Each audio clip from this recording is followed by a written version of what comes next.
이전 영상에서 우리는 봤습니다.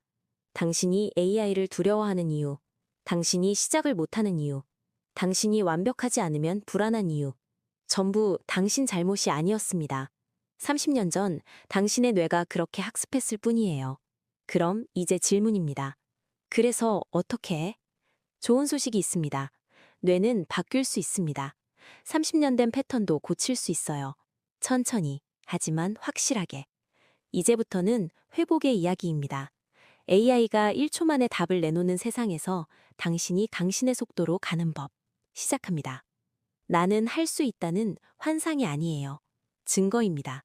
문제는 당신에게 증거가 없다는 게 아니라 당신이 그 증거를 안 세고 있다는 겁니다. 어제 당신이 한 작은 것들, 그게 쌓이면 믿음이 됩니다. 하지만 당신은 지금 큰 것만 세고 있어요. 1970년대 캐나다의 심리학자 엘버트 반두라. 그는 뱀 공포증이 있는 사람들을 모았습니다. 뱀만 봐도 기절할 것 같은 사람들이에요. 그리고 이렇게 했습니다. 1단계, 유리 너머로 뱀을 봅니다. 5분. 2단계, 같은 방에 있는 뱀을 봅니다. 10분. 3단계, 장갑 끼고 뱀을 만집니다. 1분. 4단계, 맨손으로 뱀을 만집니다. 5초. 한 달 후, 그들은 뱀을 손에 들고 있었습니다. 무슨 일이 일어난 걸까요? 뱀이 바뀐 게 아니에요. 사람이 바뀐 겁니다. 더 정확하게는 나는 할 수 있다는 믿음이 생긴 거예요. 이게 자기 효능감입니다. 쉽게 말하면 나 이거 할 수 있을 것 같아 라는 느낌. 여기서 중요한 게 있습니다.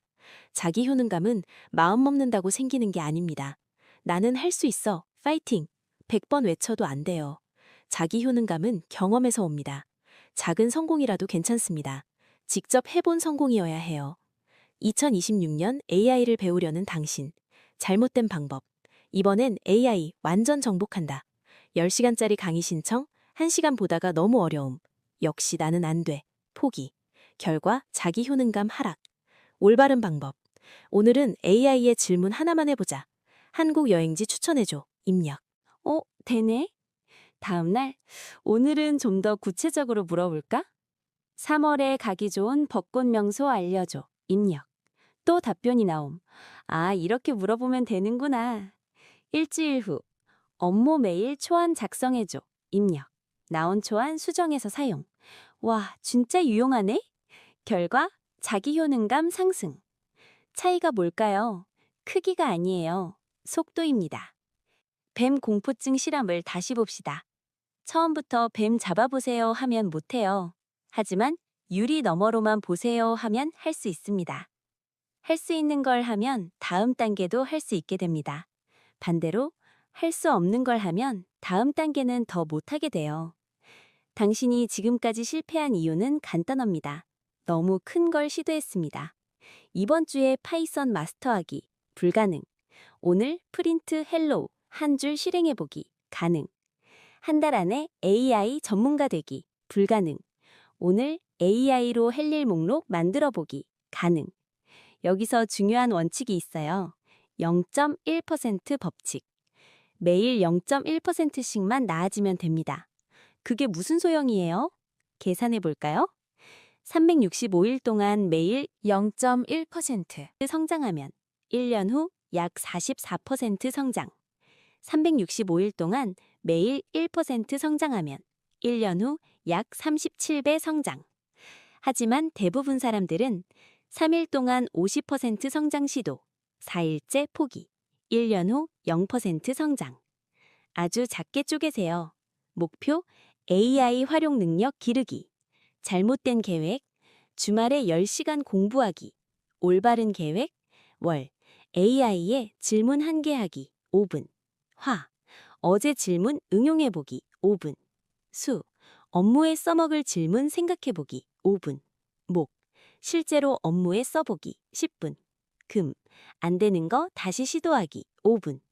일주일 총 30분. 하지만 매일 했습니다. 그리고 성공 경험이 쌓였어요. 그런데 말이죠. 성공 경험이 쌓여도 또 다른 문제가 있습니다. 틀리면 어떡하지? 새로운 걸 시도할 때마다 이 공포가 와요. 실패가 무서운 게 아니에요. 실패했을 때 혼날까봐 무서운 겁니다. 아이러니하게도 실패를 가장 두려워하는 사람들은 어렸을 때 실패하면 안전하지 않았던 사람들이에요. 당신이 도전을 못하는 이유는 용기가 없어서가 아닙니다. 안전망이 없기 때문입니다. 두 명의 아이가 자전거를 배웁니다. 아이 A. 넘어집니다. 아빠가 달려옵니다. 괜찮아? 다쳤어? 무릎에 밴드 붙여줍니다. 천천히 해. 넘어져도 괜찮아. 다시 해보자. 다음 날 또 연습합니다. 아이 B. 넘어집니다.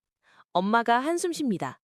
그러게 조심하라고 했잖아. 다른 애들은 한 번에 배우던데 넌 왜 이렇게 못해? 다칠까봐 걱정돼. 그만둬. 다음 날 자전거 안 탑니다. 20년 후 A는 새로운 앱을 씁니다. 잘 안 됩니다. 아, 이렇게 하는 게 아니구나. 다시 해보자. B는 새로운 앱을 봅니다. 이거 잘못 건드리면 어떡하지? 망가뜨리면 어떡하지? 다른 사람들은 금방 하던데 나만 못하면 창피한데? 결국 안 씁니다. 차이가 뭘까요? A는 실패해도 안전했습니다. B는 실패하면 위험했습니다. 하버드 경영대학원의 에이미 에드먼슨 교수. 그는 병원들을 연구했어요. 어떤 병원은 의료사고가 적었습니다. 어떤 병원은 의료사고가 많았습니다. 왜일까요? 놀랍게도 사고가 적은 병원이 실수보고를 더 많이 했습니다. 말이 안 되죠? 더 많이 실수한다는 건데? 아니에요. 사고가 적은 병원은 실수를 숨기지 않았습니다. 제가 이렇게 했더니 안 됐어요. 다 같이 배웁니다. 같은 실수 반복 안 함, 큰 사고 예방. 사고가 많은 병원은 실수를 숨겼습니다. 혼날까봐 말 못하겠어. 아무도 모릅니다. 다른 사람도 같은 실수, 큰 사고 발생. 차이는 이거였어요. 실수해도 안전한가? 2026년 AI를 배우는 당신. 심리적 안정감 없을 때 프롬프트 입력합니다. 이상한 답변이 나옵니다. 내가 뭘 잘못했지? 다른 사람들은 한 번에 되던데. 역시 나는 이런 거 못해. 포기. 심리적 안정감 있을 때 프롬프트 입력합니다. 이상한 답변이 나옵니다. 오, 이렇게 물어보니까 이렇게 답하네. 그럼 다르게 물어보면 어떻게 될까? 다시 입력합니다. 아, 이렇게 하니까 되네. 학습. 문제는 뭔지 아세요? 다른 사람이 당신에게 안정감을 줄 수 없다는 겁니다. 어른이 된 지금 당신 옆에 괜찮아, 다시 해봐 해주는 사람 없어요. 그럼 어떻게 해야 할까요? 스스로에게 안정감을 주는 겁니다. 방법 1. 실험이라고 부르기. 실패 대신 실험이라고 부르세요. 실패, 잘못한 것. 실험, 배우는 과정. AI 써봤는데 실패했어. AI 실험해봤는데 이렇게 답하더라. 말만 바꾼 것 같지만 뇌의 반응이 완전히 달라요. 방법 2. 작은 안전 공간 만들기. 아무도 안 보는 곳에서 연습하세요. 회사 사람 보는 데서 하지 마세요. 집에서 혼자 몰래 해보세요. 이거 틀려도 아무도 모르지? 이 느낌이 중요합니다. 방법 3. 아직이라는 단어 쓰기. 나는 이거 못해. 나는 이거 아직 못해. 한 글자 차이가 뭘 바꿀까요? 못해, 영원히 불가능. 아직 못해, 언젠가 가능. 뇌는 이 차이를 압니다. 방법 4. 틀린 횟수 세기. 역설적이지만 효과적이에요. 오늘 AI 5번 틀렸다. 기록하세요. 왜요? 틀린다는 건 시도했다는 증거니까요. 0번 틀린 사람, 0번 시도한 사람. 5번 틀린 사람, 5번 배운 사람. 실리콘밸리에는 이런 말이 있습니다. Fail fast, fail often, fail forward. 빨리 실패하고 자주 실패하고 앞으로 실패하라. 여기서 앞으로 실패의 의미는 실패하면서 앞으로 나아가라. 서 있으면 안전하지만 앞으로 못 가요.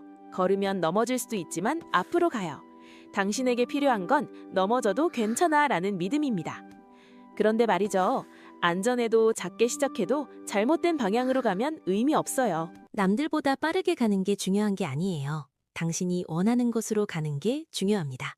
아이러니하게도 가장 빨리 지치는 사람들은 남의 목적지를 향해 달리는 사람들이에요.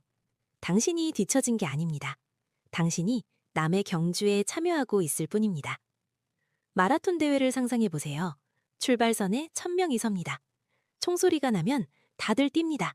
당신도 뜁니다. 그런데 10분 후, 앞 사람들 보입니다. 빠릅니다. 당신은 뒤에 있어요. 나 너무 느린가? 잠깐, 질문 하나 할게요.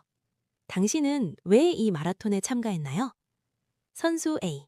우승하려고요. 이게 내 직업이에요. 1등 해야 합니다.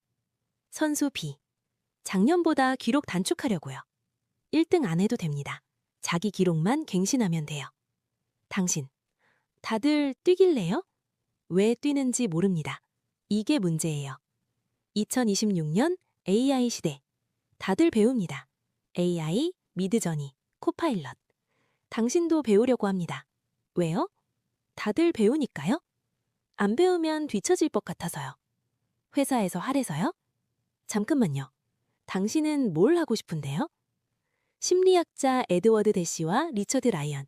그들은 동기를 두 가지로 나눴습니다. 외적 동기. 다른 사람 때문에. 벌 피하려고, 칭찬받으려고, 뒤처지지 않으려고. 내적 동기. 내가 재미있어서, 내가 궁금해서, 내가 하고 싶어서, 내가 필요해서. 어떤 게 더 오래 갈까요? 당연히 내적 동기입니다. 예를 들어 볼게요. 학생 A. 영어 공부를 합니다. 엄마가 학원 보내서요. 시험 끝나면 안 합니다. 학생 B. 영어 공부를 합니다. 미드 자막 없이 보고 싶어서요. 시험 없어도 계속합니다. 둘 다 영어 공부합니다. 하지만 결과는 완전히 달라요. 지금 당신에게 물어봅니다. AI를 왜 배우고 싶으세요? 만약 대답이 회사에서 요구해서 뒤처질까봐 다들 하니까. 이거면 문제예요. 3일은 할 수 있습니다. 일주일은 버틸 수 있습니다. 한 달은 힘듭니다. 왜냐하면 당신의 이유가 아니니까요. 반대로 만약 대답이 여행 계획 짤 때 써먹고 싶어서, 업무 메일 쓰는 시간 줄이고 싶어서, 애들한테 동화 만들어주고 싶어서, 그냥 신기해서, 이러면 달라요. 이건 당신의 이유니까요. 여기서 중요한 개념이 있어요. 절대 기준 vs 상대 기준. 상대 기준. 저 사람은 여기까지 왔는데 나는 여기밖에. 끝이 없습니다. 항상 위에 누군가 있으니까요. 절대 기준. 나는 어제보다 여기만큼 나아졌어. 비교 대상이 어제의 납니다. 당신이 지쳐있는 이유는 80억 명과 경주하고 있기 때문이에요. 그만 경주하세요. 당신만의 길을 가세요. 실리콘밸리 스타트업에는 이런 말이 있습니다. Don't compare, create. 비교하지 마, 창조해. AI로 소설 쓰는 20대 천재. 좋습니다. 근데 그건 그 사람 길이에요. 당신은 AI로 뭐 하고 싶은데요? 일기 쓰는 것도 좋습니다. 레시피 정리하는 것도 좋아요. 업무 보고서 초안 만드는 것도 좋습니다. 당신에게 필요한 거면 그게 정답입니다. 잠깐, 혹시 이런 생각 드세요? 그래도 목표는 있어야 하지 않나요? 맞아요. 목표는 있어야 합니다. 근데 그 목표가 누구의 목표인지가 중요해요. AI 전문가 되기. 누구를 위한 목표죠? AI로 내 업무 효율 2배 높이기. 당신을 위한 목표예요. 월 1,000만 원 벌기. 누구의 기준이죠? 지금보다 덜 일하고 같은 돈 벌기. 당신의 기준이에요. 정리하겠습니다. 당신은 지금까지 작게 시작하는 법을 배웠습니다. 실패해도 안전한 법을 배웠어요. 남과 비교하지 않는 법을 배웠습니다. 이제 마지막이 남았어요. 완성이 아니라 진행. 실리콘밸리에는 이런 말이 있습니다. Done is better than perfect. 완벽한 것보다 끝낸 게 낫다. 무슨 뜻일까요? 80% 완성한 걸 내놓는 게 100% 완벽하려다 영원히 안 내놓는 것보다 낫다. 예를 들어 볼게요. 완벽주의자. AI 공부 계획을 세웁니다. 기초부터 완벽하게 다지고 고급 기능까지 마스터하고 6개월 계획 짭니다. 일주일 후 포기합니다. 배운 것 0%. 진행형 사고. 일단 오늘 한번 써보자. 써봅니다. 50% 이해합니다.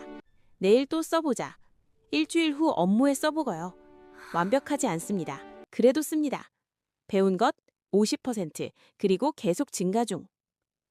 당신은 언제쯤 다 배웠다고 말할 수 있을까요? 절대 그날은 오지 않습니다. 왜냐하면 6개월 후 새로운 AI가 나옵니다. 1년 후 또 바뀝니다. 2년 후 완전히 다른 세상이에요. 영원히 배우는 중입니다. 그럼 어떻게 해야 할까요?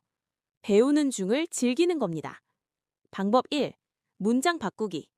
나는 AI를 몰라. 나는 AI를 배우는 중이야. 나는 이거 못해. 나는 이거 아직 못해.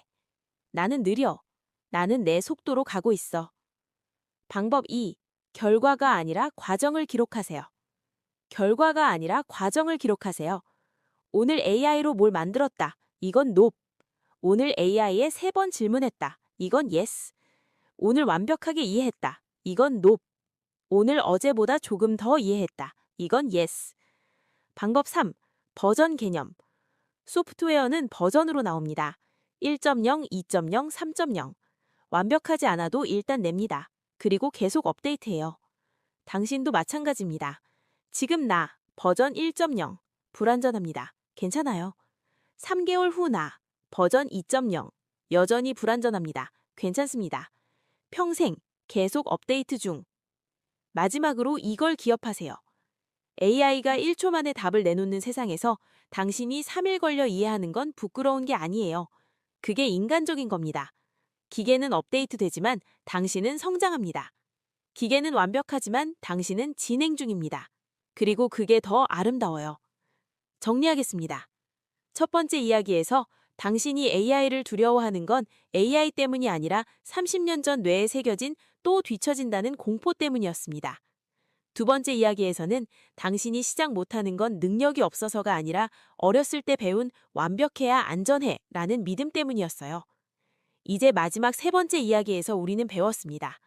뇌는 바뀔 수 있다는 것, 작게 시작해도 된다는 것, 틀려도 안전하다는 것, 남과 비교하지 않아도 된다는 것, 그리고 무엇보다 완벽하지 않아도 당신은 가치 있습니다. 기계가 인간을 닮아가는 시대. AI는 시를 쓰고 AI는 그림을 그리고 AI는 대화를 합니다. 그럼 인간은 뭘 해야 할까요? 더 기계처럼 되어야 할까요? 아닙니다. 더 인간다워지면 됩니다. 2026년 AI 못 쓰면 도태돼. 그래서 또 배우려고 합니다. 못 따라가면 두렵습니다. 잠깐. 계산? 이제 계산기가 합니다. 타자? 이제 음성인식이에요. 번역? 이제 AI가 합니다. 그럼 당신이 그렇게 애써서 배운 것들은 다 쓸모 없어진 걸까요? 아니에요. 당신은 배우는 법을 배웠습니다. 당신은 넘어지고 일어나는 법을 배웠어요. 당신은 불완전해도 계속 가는 법을 배웠습니다. 그게 진짜 배움이었어요. AI는 1초 만에 답을 냅니다. 당신은 3일 걸립니다. 부끄러운가요? 아닙니다. AI는 답을 내놓지만 이해하지는 않습니다. 당신은 느리지만 진짜로 이해해요. AI는 완벽하게 작동합니다. 당신은 자주 틀립니다. 문제일까요? 아니에요. AI는 틀리면 버그입니다. 당신은 틀리면 학습입니다. 어떤 사람이 물었습니다. AI 시대의 인턴의 가치는 뭔가요? 답은 간단합니다. 불완전해도 괜찮다는 것, 느려도 계속 간다는 것, 틀려도 다시 시도한다는 것. 기계는 업데이트됩니다. 한 번에 100% 바뀝니다. 인간은 성장합니다. 매일 0.1%씩 나아져요. 어느 게 더 아름다울까요? 당신에게 필요한 건 더 똑똑해지는 게 아니에요. 더 빨라지는 게 아닙니다. 더 완벽해지는 게 아니에요. 당신에게 필요한 건 그저 인간으로서 안전할 권리, 불안전해도 괜찮을 권리, 느려도 가치 있을 권리, 이걸 되찾는 겁니다. 당신은 기계가 아닙니다. 당신은 인간입니다. 그리고 그게 당신의 가장 큰 강점입니다. 오늘도 함께 해주셔서 감사합니다. 당신은 혼자가 아니에요. 우리는 모두 함께 배우는 중입니다.